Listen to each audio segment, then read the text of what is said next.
Madayi college നിയമന വിവാദത്തിൽ കണ്ണൂർ കോൺഗ്രസിൽ ഗ്രൂപ്പ് പോരും മുറുകുന്നു. എം.കെ. രാഘവന്റെ കണ്ണൂരിലെ വീട്ടിലേക്ക് ഒരു വിഭാഗം കോൺഗ്രസ് പ്രവർത്തകർ പ്രതിഷേധ മാർച്ച് നടത്തി. വീട്ടിൽ കയറി തല്ലുമെന്നും നിന്നെ ഞങ്ങൾ എടുത്തോളാമെന്നുമുള്ള ഭീഷണി മുഴക്കിയായിരുന്നു പ്രതിഷേധ പ്രകടനം.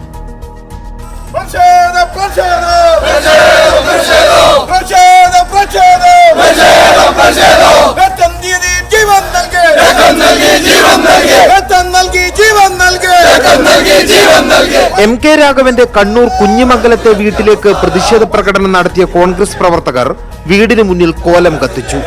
അത്യന്തം പ്രകോപനപരമായ മുദ്രാവാക്യങ്ങളാണ് പ്രതിഷേധ പ്രകടനത്തിൽ മുഴങ്ങിയത്. പ്രതിഷേധം വരും ദിവസങ്ങളിലും തുടരുമെന്നും ഇവർ വ്യക്തമാക്കി. ഞാൻ ചോദിക്കുന്നു, ഈ അണികൾ നിങ്ങൾ കണ്ടല്ലോ, 2 ദിവസമായി നടക്കുന്ന പ്രതിഷേധം, ഇത് കോൺഗ്രസിന്റെ സാധാരണക്കാരനായ അണികളാണ്. ഈ അണികളില്ലെങ്കിൽ ഈ നേതാക്കന്മാരുണ്ടോ? നേതാക്കന്മാർ അണികളെ പിന്നാലെ, പിന്നെ അണികളുണ്ടായാലും നേതാക്കന്മാരുണ്ടാവും. പിന്നെ ഇവർ ഈ പ്രസ്ഥാനത്ത് മുടിക്കാൻ വേണ്ടി നോക്കുന്നല്ലേ? അപ്പൊ അതിനെതിരെ പ്രതിഷേധമാണ് ഇത്. ഇനി ഇവിടെ ഒരു തുടക്കം മാത്രമാണ്. ഇനി ഇതുപോലുള്ള ഒരു നിയമനം നടന്നു കഴിഞ്ഞാൽ ഒരാളെയും വീട്ടിൽ കയറാൻ വിടില്ല. ഒരു നേതാവിനും ഞങ്ങൾ വീട്ടിൽ കയറാൻ വിടില്ല. തെരുവിലേക്ക് നീങ്ങിയ കണ്ണൂരിലെ ഗ്രൂപ്പ് പോലെ വരും ദിവസങ്ങളിൽ കൂടുതൽ തീവ്രമാകാനാണ് സാധ്യത.